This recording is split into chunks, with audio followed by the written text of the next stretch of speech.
Hello दोस्तों, BPSC online academy में आप लोग का बहुत बहुत स्वागत है। एडुटेरिया का करंट अफेयर चल रहा था। इससे पहले हम एक साल का जो एमसीक्यू के फॉर्म में करंट अफेयर है वो भी कवर किए हैं। तो जो बीच में 4-5 वीडियो होगा तो वो एमसीक्यू वाला होगा, जो कि 1 अप्रैल 2022 से लेके 1 अप्रैल 2023 तक का करंट अफेयर है। और जो आने वाले एग्ज़ाम में आप लोग के लिए बहुत ही महत्वपूर्ण वो सेशन था, तो उसको आप लोग जो लोग नहीं देखें देखिए। उसके बाद हम लोग इसमें एडुटेरिया का करंट अफेयर जो अर्धवार्षिक है, इसके अंतर्गत हम उसमें कवर किए थे 7 वीडियो। ठीक है। फिर यहाँ पे अगर 7 वीडियो की बात करें तो पेज नंबर 43 तक कवर किए थे। ठीक है। यहाँ पे हम लोग पेज नंबर 44 से करने वाले हैं। इसमें अगर हम लोग बात करें कि कहाँ से कहाँ कवर किया जा रहा है करंट अफेयर, तो जनवरी 2023 से लेके 1 जून 2023 तक का करंट अफेयर इसमें है। और ये जो है अर्धवार्षिक है, जो आने वाले बीपीएससी और जितने भी स्टेट पीएससी एग्ज़ाम आते हैं, चाहे वो बिहार शिक्षक हो, दरोगा हो, या बीएसएससी का हो या एसएससी का हो, सभी प्रतियोगिता परीक्षाओं के लिए उपयोगी है ये। ठीक है। तो चलिए स्टार्ट करते हैं पेज नंबर 44 से। पहले हम लोग क्या देखे थे कि जितने पुरस्कार जो भी फील्ड में मिलता है वो सब तो हम लोग कवर किए ही थे। यहाँ पे हम लोग कवर करेंगे अन्य महत्वपूर्ण पुरस्कार जो हाल ही में किसी को दिया गया हो या न्यूज़ में हो, उसके बारे में हम लोग बात करेंगे। वन लाइनर के फॉर्म में है। तो चलिए स्टार्ट करते हैं। तो यहाँ पे है लुइस कैफरेली, जो कि अर्जेंटीना का है। इसको एबेल अवार्ड 2023 से सम्मानित किया गया है। और इसे एबेल पुरस्कार किस में दिया जाता है, तो इसको गणित का नोबेल पुरस्कार के बराबर माना जाता है। ठीक है। तो नाम याद रखिएगा, लुइस कैफरेली, जो कि कहाँ के हैं, अर्जेंटीना के हैं। अगला है अमेरिका श्रम विभाग ने चेन्नई की वकील और कार्यकर्ता ललिता नटराजन को बाल श्रम उन्मूलन के लिए 2023 का इकबाल मसीहा पुरस्कार से सम्मानित किया गया है। ठीक है। तीसरा है इसमें लंदन में सेंट्रल बैंकिंग अवार्ड्स में भारतीय रिजर्व बैंक के गवर्नर शक्तिकांत दास को वर्ष 2023 के लिए governor of the year award से सम्मानित किया गया है। भारतीय मूल की वैज्ञानिक जोयिता गुप्ता को डच विज्ञान में उत्कृष्ट योगदान के लिए एस्पिनोजा पुरस्कार से सम्मानित किया गया है। नेक्स्ट है लोकसभा के पूर्व सांसद पंडित रामकिशन को समाजवाद में उनके योगदान के लिए नई दिल्ली में शताब्दी पुरुष मैन ऑफ द सेंचुरी से सम्मानित किया गया है। नेक्स्ट है चंडीगढ़ में पशुपालन एवं मत्स्य पालन विभाग को पशुओं के मेडिकल रिकॉर्ड के कंप्यूटरकृत करने तथा ई गवर्नेंस के लिए उसे स्कॉच सिल्वर अवार्ड 2023 से सम्मानित किया गया है। तो नाम याद रखिएगा, चंडीगढ़। ठीक है, रखिएगा किसको, चंडीगढ़। नेक्स्ट है संसदीय कार्य मंत्रालय द्वारा आयोजित 24वीं राष्ट्रीय युवा संसद प्रतियोगिता 2022-23 में जवाहर नवोदय विश्वविद्यालय नदिया पश्चिम बंगाल पटना क्षेत्र ने प्रथम स्थान प्राप्त किया है। नेक्स्ट है भारत के पूर्व राष्ट्रपति रामनाथ कोविंद ने उत्तर प्रदेश को भयमुक्त बनाने के लिए मुख्यमंत्री योगी आदित्यनाथ को भारत रत्न डॉक्टर अंबेडकर पुरस्कार से सम्मानित किया गया है।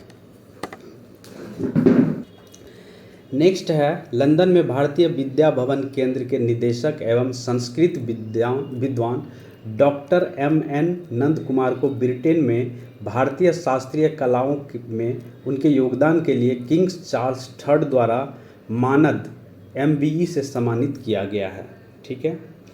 नेक्स्ट है 26 अप्रैल 2023 को रेमन मैग्सेसे अवार्ड फाउंडेशन द्वारा दलाई लामा को तिब्बत समुदाय के पवित्र धर्म की रक्षा करने हेतु 1959 के रेमन मैग्सेसे पुरस्कार से सम्मानित किया गया था। ये इम्पॉर्टेंट है, दलाई लामा। ठीक है।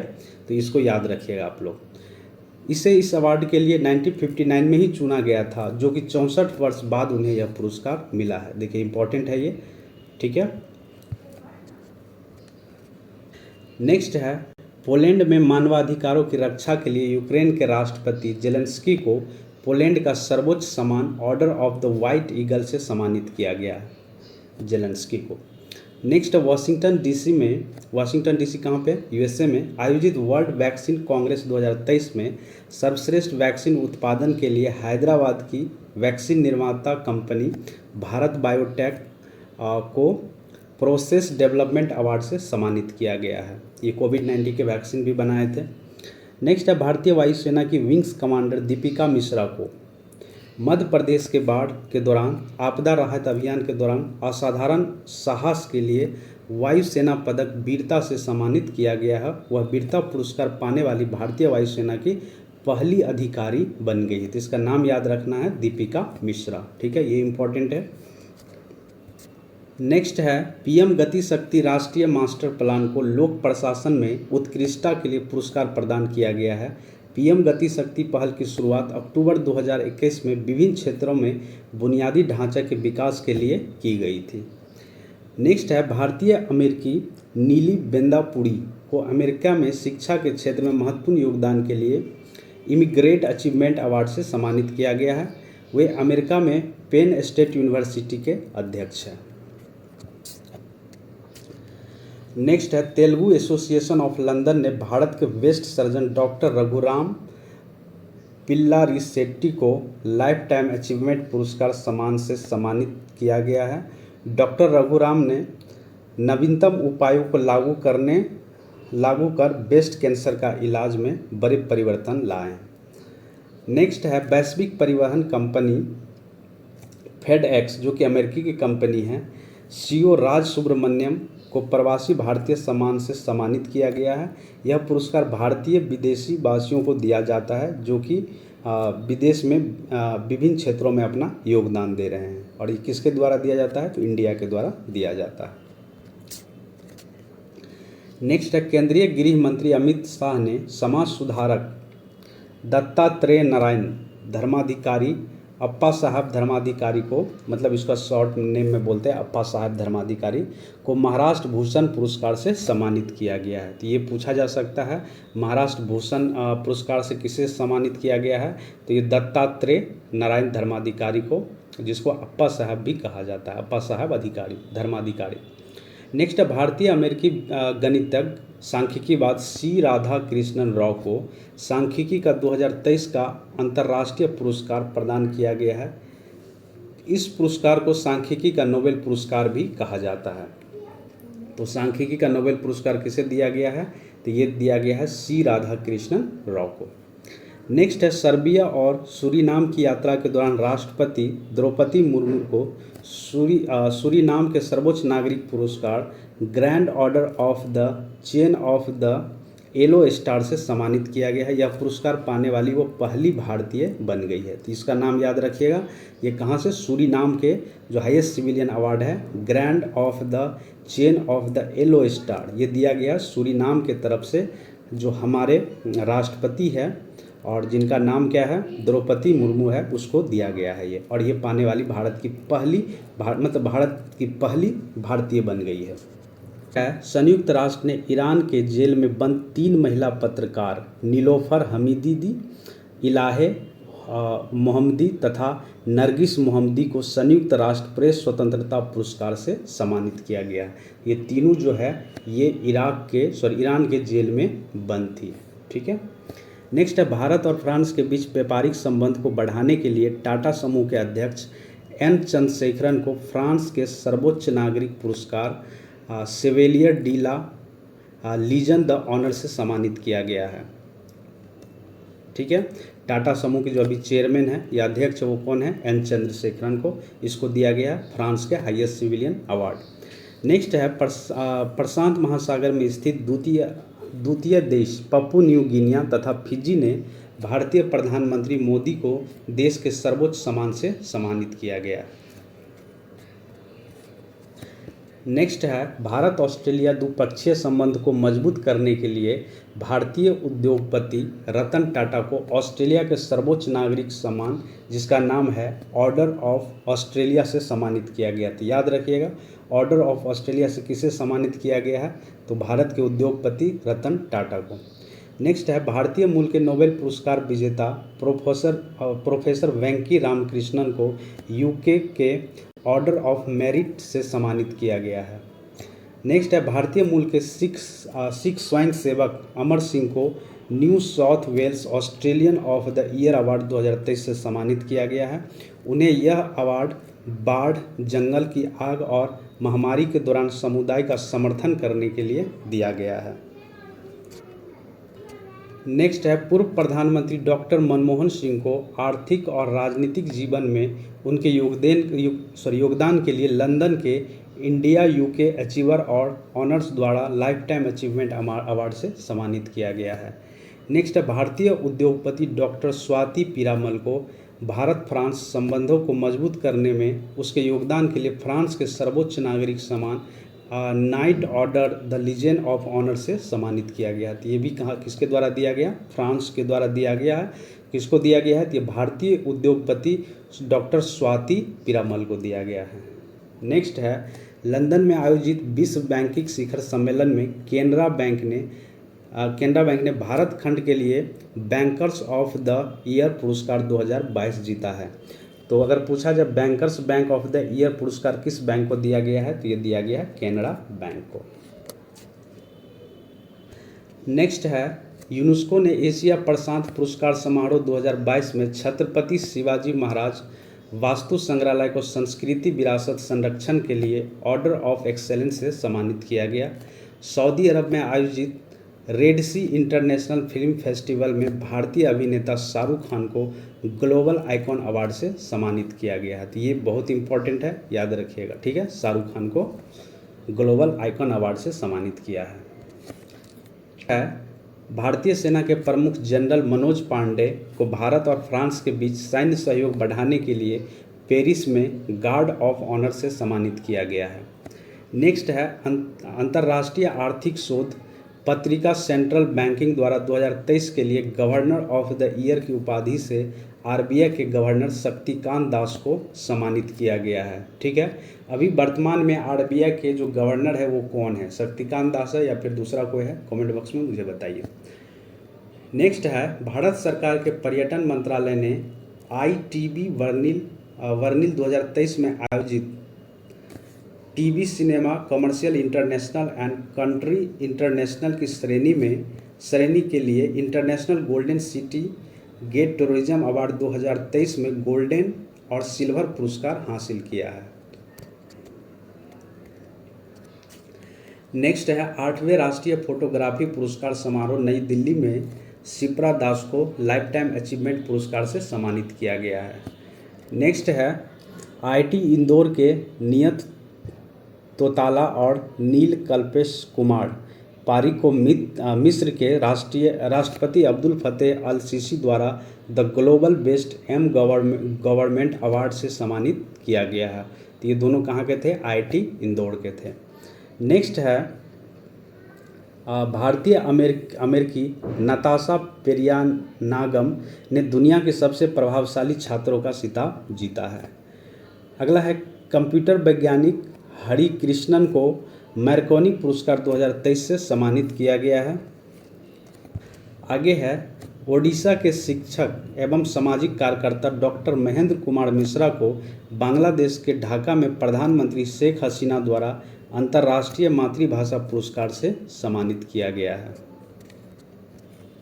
आगे है प्रतिभा विकास के क्षेत्र में उद्यम सफलता प्रदर्शित करने के लिए association for talent development ATD USA द्वारा NTPC को लगातार छठे वर्ष ATD सर्वश्रेष्ठ पुरस्कार 2023 प्रदान किया गया है।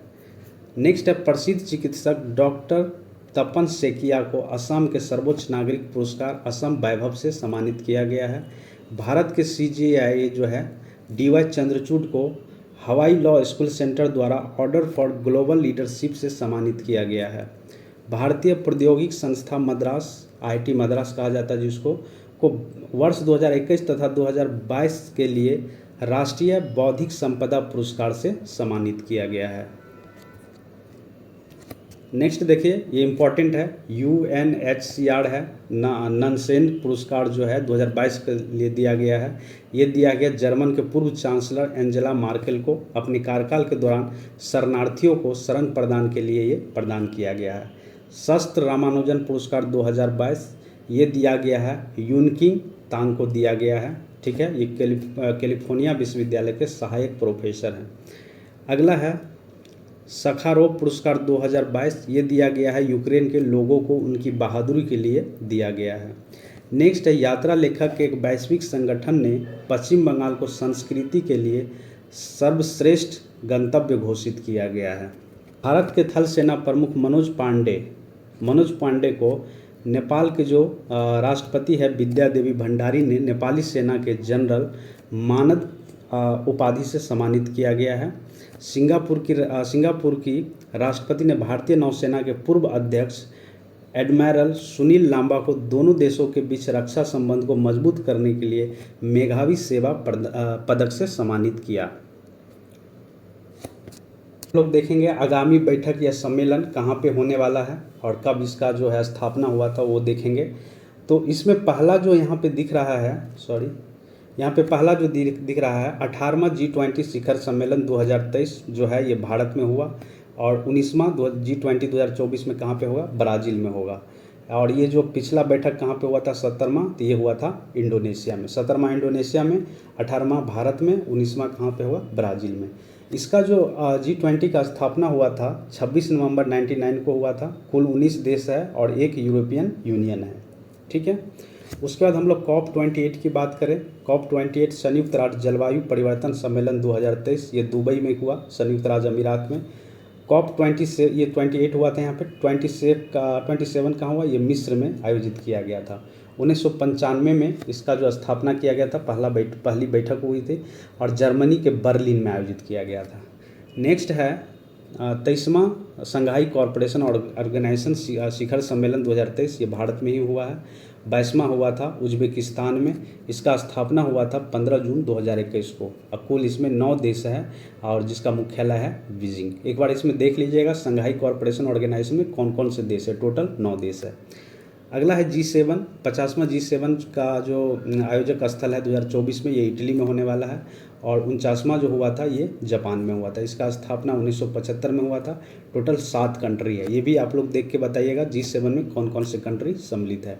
अगर किसी को नहीं पता है तो तुरंत गूगल करिए, पता चल जाएगा और कमेंट बॉक्स में बताइए। इससे क्या हो जाएगा, आप लोग को याद भी होगा। उसके बाद 42वां एवं 43वां आसियान शिखर सम्मेलन इंडोनेशिया में आयोजित किया गया है, ठीक है। इससे पहले की अगर हम लोग बात करें तो 40वां 41वां कंबोडिया में किया गया था। स्थापना हुआ था 1969 में। कुल 10 देश इसके मेंबर है और इसका मुख्यालय अगर बात करें कि आसियान शिखर का कहाँ पे मुख्यालय है, तो इसका जकार्ता इंडोनेशिया मुख्यालय है।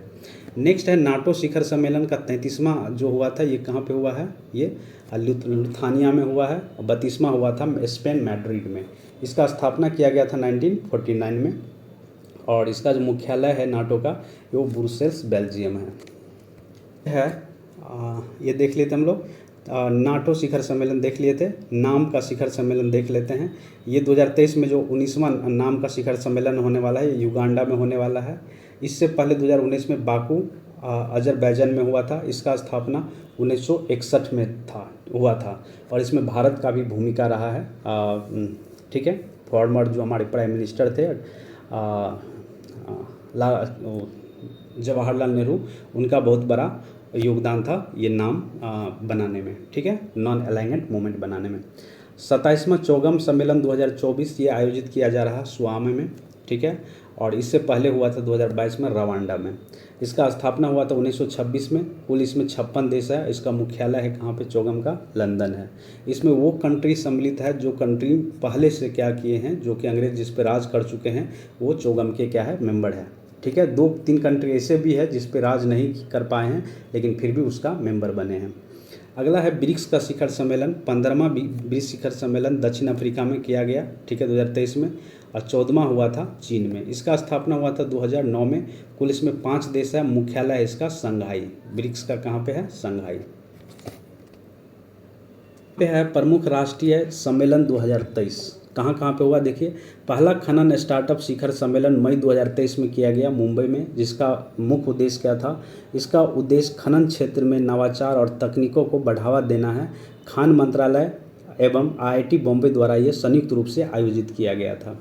दूसरा है राष्ट्रीय होम्योपैथिक सम्मेलन जो 2023 में देहरादून में आयोजित किया गया था। इसका उद्घाटन उत्तराखंड के मुख्यमंत्री पुष्कर सिंह धामी के द्वारा किया गया था, जिसका उद्देश्य चिकित्सा क्षेत्र की पद्धति में होम्योपैथी का उपयोग का बढ़ावा देना है।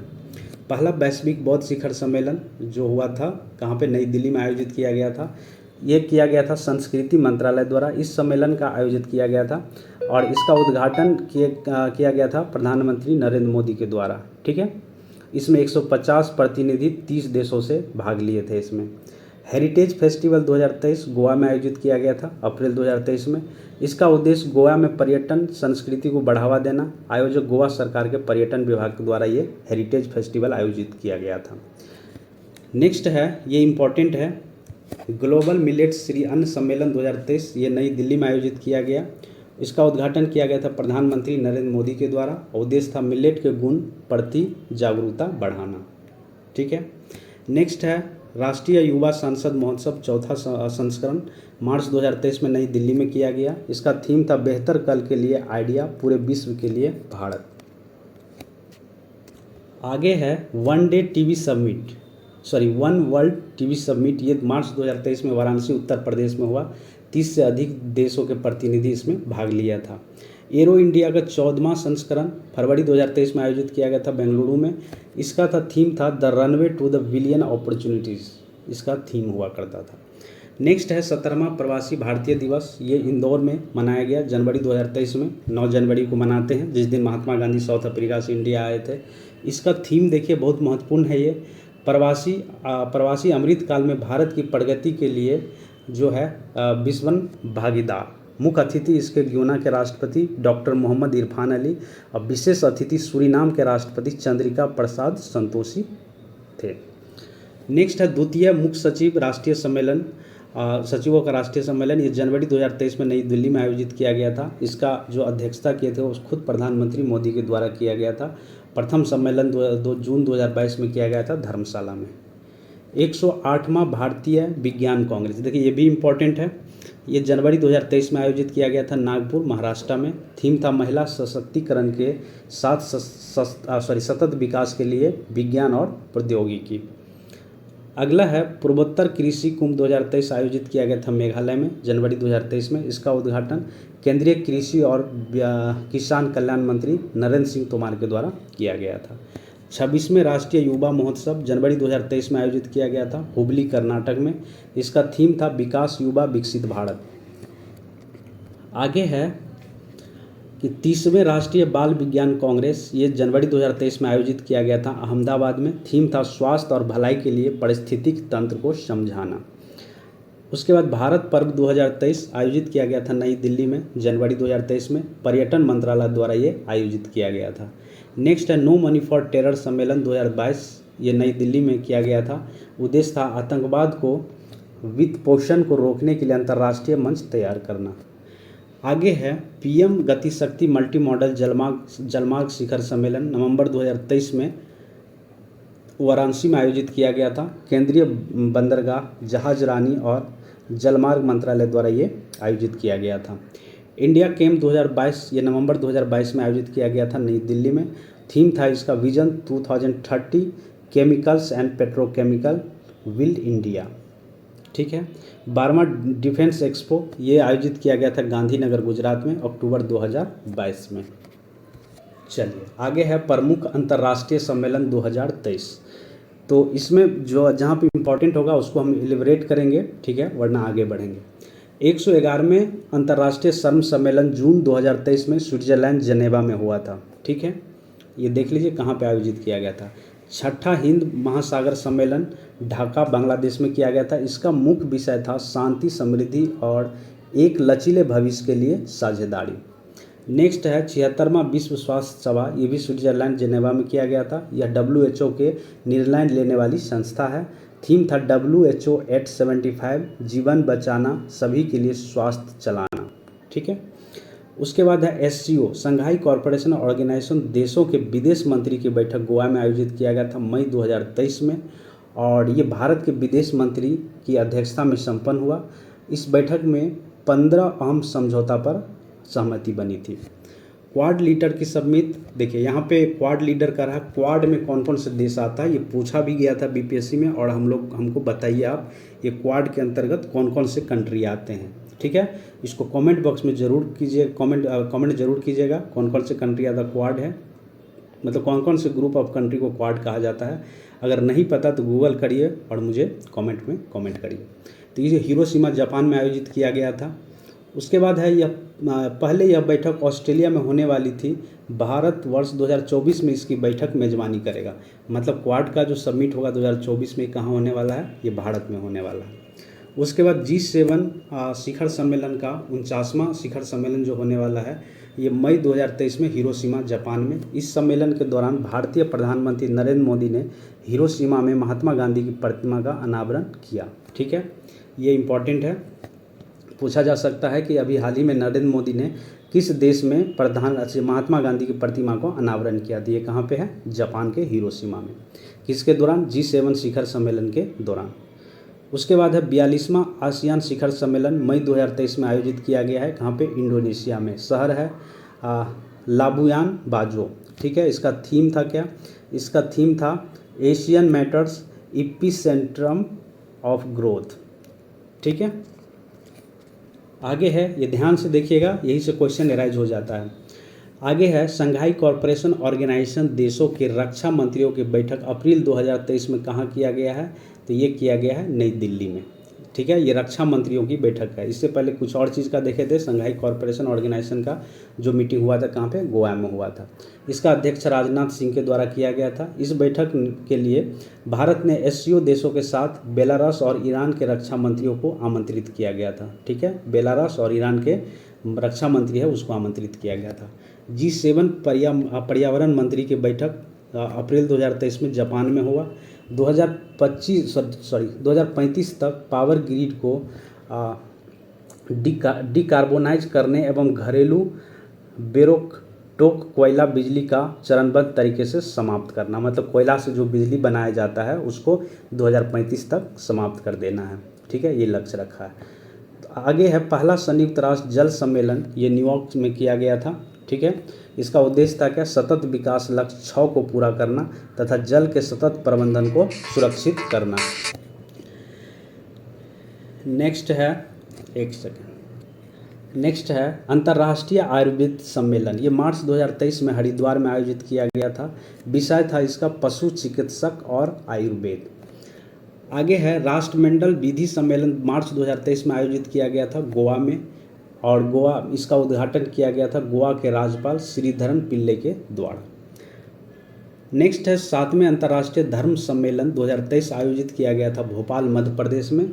इसका आयोजक जो थे वो इंडिया फाउंडेशन के द्वारा आयोजित किया गया था, और इसका विषय था नए युग के लिए पूर्वी मानवतावाद। ठीक है, आगे है अंतर्राष्ट्रीय योग महोत्सव 2023 ऋषिकेश में आयोजित किया गया है। इस महोत्सव का शुभारंभ उत्तराखंड के मुख्यमंत्री पुष्कर सिंह धामी के द्वारा किया गया है। अब हमको कमेंट बॉक्स में बताइए अंतर्राष्ट्रीय योग दिवस हर साल कब मनाया जाता है। ठीक है, नेक्स्ट है रायजीना डायलॉग का 8वां संस्करण मार्च 2023 में नई दिल्ली में आयोजित किया गया था, और इस डायलॉग मीटिंग में मुख्य अतिथि थे कहाँ के, इटली के प्रधानमंत्री जॉर्जिया मेलोनी। योग महोत्सव 2023 ये मार्च 2023 में आयोजित किया गया है नई दिल्ली में। आयोजक इसके कौन थे, आयुष मंत्रालय के द्वारा ये आयोजित किया गया था। 5वां आसियान भारत व्यापार शिखर सम्मेलन मार्च 2023 में आयोजित किया गया था मलेशिया में। ठीक है, उसके बाद है विश्व पुस्तक मेला 2023 फरवरी 2023 में नई दिल्ली में आयोजित किया गया है NBT और ITPO के द्वारा। वर्ल्ड गवर्नमेंट समिट 2023 फरवरी 2023 में दुबई में किया गया है। इसका विषय था भविष्य की सरकारों को आकार देना। नेक्स्ट है 12वां, देखिए ये इंपॉर्टेंट है, एकदम ये याद रख लीजिएगा। 12वां विश्व हिंदी सम्मेलन फरवरी 2023 में आयोजित किया गया था फिजी का राजधानी है सुबा। ठीक है, इसका थीम था हिंदी पारंपरिक ज्ञान से आर्टिफिशियल इंटेलिजेंस, इसका मेन थीम था। विदेश मंत्री S जयशंकर और फिजी के प्रधानमंत्री सितविक राबुका ने 12वें विश्व हिंदी सम्मेलन का उद्घाटन किया। तो ये भी पूछा जा सकता 12वें विश्व हिंदी सम्मेलन का उद्घाटन या सम्मेलन कहाँ आयोजित किया गया था, तो ये किया गया था फिजी में। नेक्स्ट है 8वां भारतीय अंतर्राष्ट्रीय विज्ञान महोत्सव जनवरी 2023 में भोपाल में किया गया था। उसके बाद है भारत एवं फ्रांस की 36वीं सामरिक वार्ता जनवरी 2023 में नई दिल्ली में आयोजित किया गया था। और है इसमें शंघाई सहयोग संगठन फिल्म महोत्सव जनवरी 2023 में बम्बई में आयोजित किया गया है। एससीओ देश में फेस्टिवल फिल्म को बढ़ावा देने की चुनौती और संभावनाओं पर चर्चा के लिए दिया गया। ठीक है, अब यहाँ पे हम लोग बात करने वाले हैं प्रमुख खेल घटनाक्रम। ठीक है, तो आइए इसको थोड़ा जूम कर लेते हैं ताकि अच्छे से दिखे। पहला है क्रिकेट, आईसीसी विश्व टेस्ट चैंपियनशिप 2023। इसका आयोजन किया गया था लंदन में और इसके विजेता रहे ऑस्ट्रेलिया, उप विजेता रहे Bharat. Man of the player जो दिया गया है ट्रेविस हेड को दिया गया है। सभी आईसीसी खिताब जीतने वाली ऑस्ट्रेलिया दुनिया की पहली टीम बन गई है। बात करेंगे इंडियन प्रीमियर लीग 2023 आईपीएल के बारे में। आईपीएल का ये कौन सा संस्करण था? तो ये 16वां संस्करण था। ठीक है, विजेता कौन रहे? चेन्नई सुपर किंग्स 5वीं बार विजेता रही है अभी तक। उप विजेता कौन रहे? तो ये गुजरात टाइटंस उप विजेता रहे। प्लेयर ऑफ द मैच किसको मिला है फाइनल में? तो ये मिला है डेवन कॉनवे को। ऑरेंज कैप जो है सर्वाधिक रन किसको मिला है? शुभम गिल जो कि 890 रन बनाया है। उसके बाद पर्पल कैप किसको मिला है? सर्वाधिक विकेट लेने वाले को मिलता है, ये पूछा जा सकता है। ऑरेंज कप किसको मिलता है? तो ऑरेंज कैप जो भी आईपीएल में सर्वाधिक रन बनाएगा उसको मिलेगा ऑरेंज कैप, और जो सर्वाधिक विकेट लेगा उसको मिलेगा पर्पल कैप। तो पर्पल कैप किसको दिया गया है? तो मोहम्मद शमी को दिया गया है। 28 विकेट लिए थे ये आईपीएल में। उसके बाद है emerging player of the season किसको घोषित किया है? तो ये किया गया है यशस्वी जायसवाल को। नेक्स्ट है राजस्थान रॉयल टीम के गेंदबाज यजुवेंद्र चहल आईपीएल के सबसे ज़्यादा विकेट लेने वाले खिलाड़ी बन गए हैं। उन्होंने 143 मैच में कुल 184 विकेट लिए। आगे है राजस्थान रॉयल टीम के बल्लेबाज यशस्वी जायसवाल ने मात्र 13 गेंद में आईपीएल में सबसे तेज अर्धशतक लगाने का रिकॉर्ड अपने नाम कर लिया है। तो ये नाम आप याद रखिएगा, 13 गेंद में अर्धशतक लगा दिए। विराट कोहली आईपीएल में सर्वाधिक शतक मतलब 7 शतक लगाने वाले क्रिकेटर बन गए हैं। इसके साथ आईपीएल में 7000 रन बनाने वाले पहले खिलाड़ी भी ये बन गए हैं। ये है पहली बार आयोजित किया गया था प्रथम महिला प्रीमियर लीग WPL का जो आयोजन किया गया था, मतलब महिलाओं का क्रिकेट जो मैच है पहली बार ये आयोजित किया गया है। तो ये बहुत महत्वपूर्ण हो जाता है, ये एकदम ध्यान से सुनिए और याद भी रख लीजिएगा। ठीक है, इसका आयोजन है, सभी मैच महाराष्ट्र में खेले गए, मुंबई में। ठीक है, विजेता रहे मुंबई इंडियंस, कप्तान इसके कौन थे? हरमनप्रीत कौर। उप विजेता रहे दिल्ली कैपिटल और इसके कप्तान थे कौन? मैग लेनिंग जो थे इसके कप्तान थे। पर्पल कैप किसको दिया गया है? सर्वाधिक विकेट लेने वाले को ये दिया गया है, हेली मैथ्यू को मिला है। ऑरेंज कैप सर्वाधिक रन बनाने वाले को मिलता है, ये मैग लैनिंग को मिला है। Emerging player of the season जो दिया गया है वो दिया गया है याशितिका भाटिया को दिया गया है।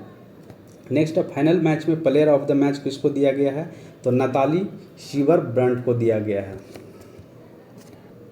नेक्स्ट है पहला अंडर 19 महिला क्रिकेट विश्व कप 2023। ये आयोजित किया गया था दक्षिण अफ्रीका में। विजेता रहे भारत, उप विजेता रहे England. Player of the tournament Grace एस्किवेंस को घोषित किया गया है। फाइनल में प्लेयर ऑफ द मैच तीता साधु को और भारतीय टीम के कप्तान शेफाली वर्मा। ठीक है, उसके बाद आईसीसी एक दिवसीय महिला क्रिकेट विश्व कप 2022 में आयोजन किया गया था न्यूजीलैंड में। विजेता रहे ऑस्ट्रेलिया और उप विजेता रहे थे इंग्लैंड। अब यहाँ पे एक बॉक्स देख लीजिए आप, यहाँ पे जो आयोजक थे 8वां पुरुष T20 वर्ल्ड कप 2022 और 2023 की हम लोग बात करेंगे। तो आयोजक हुआ था इसका, कहाँ पे किया गया था? ऑस्ट्रेलिया में 2022 के लिए। 8वां महिला T20 जो है वर्ल्ड कप दक्षिण अफ्रीका में आयोजित किया गया। विजेता यहाँ पर है इंग्लैंड और यहाँ पे है 2023 में ऑस्ट्रेलिया। उप विजेता है 2022 में पाकिस्तान और 2023 में है दक्षिण Africa. Player of the tournament है श्याम करन और इसमें है महिला वाला में एशले गार्डनर। ठीक है, फाइनल में प्लेयर ऑफ द मैच किसको मिला है? श्याम करन को, और इस 2023 में मिला है बेथ मुनी को। नेक्स्ट है नेत्रहीन के लिए तीसरा T20 विश्व कप। आयोजक स्थल था इसका केरल में आयोजित किया गया था भारत में। विजेता भारत रहा तीसरी बार और उप विजेता रहा है बांग्लादेश। इस विश्व कप का ब्रांड एम्बेसडर युवराज सिंह को बनाया गया है। याद रखिएगा, युवराज सिंह ब्रांड एम्बेसडर है नेत्रहीन के लिए। T20 विश्व कप है उसका। नेत्रहीन के लिए चौथा T20 विश्व कप 2023 में पाकिस्तान में आयोजित किया जाएगा। पे देख लीजिए अक्सर क्वेश्चन यहाँ से रहता है रणजी ट्रॉफी से। तो रणजी ट्रॉफी 2022-23 किसके नाम हुआ, 21-22 किसके नाम हुआ वो देखते हैं हम लोग। तो 22-23 जो है कोलकाता के नाम रहा रणजी ट्रॉफी, और 21-22 का बेंगलुरु के नाम। विजेता इसमें रहा, फाइनल मैच कहाँ खेला गया था, कोलकाता में, और इसका खेला गया था बेंगलोर में। इसमें विजेता रहे थे सौराष्ट्र दूसरी बार, और 2021-22 वाला में रहे थे मध्य प्रदेश। उप विजेता रहे थे इसमें बंगाल, और इसमें रहे थे मुंबई। सौराष्ट्र टीम के कप्तान जयदेव उनादकट रणजी ट्रॉफी के पहले ओवर में हैट्रिक दिल्ली के खिलाफ लेने वाले पहले खिलाड़ी बन गए हैं। नेक्स्ट यहाँ पे हम लोग देखेंगे ईरानी ट्रॉफी के बारे में। 2023 और 2022 का विजेता रहे शेष भारत, और इसमें भी 2022 में भी शेष भारत। उप विजेता रहे थे मध्य प्रदेश, और इसमें रहते 2022 में सौराष्ट्र। उसके बाद पुरुष एशिया कप 2022 आयोजक कहाँ पे हुआ था, दुबई में, और 2022 वाला किया गया था बांग्लादेश में। पुरुष वाला किया गया था दुबई में, महिला वाला किया गया था बांग्लादेश में। विजेता रहा था कौन, श्रीलंका 6वीं बार, और महिला वाला में भारत 7वीं बार। उप विजेता थे इसमें पाकिस्तान, और 2022 वाला में थे श्रीलंका। अब अन्य घटनाक्रम यहाँ पे देख लेते हैं। हाल ही में BCCI ने एडिडास को भारतीय क्रिकेट टीम का नया किट स्पॉन्सर चुना गया। मतलब BCCI टीम को जो है एडिडास के द्वारा जो है किट प्रोवाइड किया जाएगा, ड्रेस प्रोवाइड किया जाएगा वगैरह वगैरह। 31 अगस्त 2023 को 17 सितंबर 2023 तक पाकिस्तान और श्रीलंका में एशिया कप 2023 का आयोजन किया गया। पाकिस्तान क्रिकेट टीम के कप्तान बाबर आजम वनडे क्रिकेट में सबसे तेज 5000 रन बनाने वाले बल्लेबाज बन गए हैं। बाबर आजम ने 97 पारी में 5000 रन बनाया। इसके साथ ही अंतर्राष्ट्रीय क्रिकेट में सचिन तेंदुलकर के बाद सबसे तेज 12000 रन बनाने वाले दूसरे एशियाई बल्लेबाज बन गए हैं। नेक्स्ट है UAE में स्थित शारजाह क्रिकेट स्टेडियम में वेस्ट स्टैंड का नाम सचिन तेंदुलकर के नाम पे रखा गया। वेस्ट स्टैंड का नाम क्या रखा गया, सचिन तेंदुलकर के नाम पर रखा गया है। यह सचिन के 50वें जन्मदिन के अवसर पर किया गया है। तो आज के सेशन में हम लोग यही रखते हैं पेज नंबर 48 तक। तो आई होप कि ये सेशन आप लोग को अच्छा लगा होगा। Thank you for watching BPSC online academy. अगर अच्छा लगा तो लाइक करिए, शेयर करिए। जो नए लोग हैं वो सब्सक्राइब करिए, ठीक है। और जहां आप लोग को डाउट हो प्लीज़ मुझे कमेंट बॉक्स में ज़रूर बताइए। तो थैंक यू, मिलते हैं अगले सेशन में एक नई वीडियो के साथ। धन्यवाद।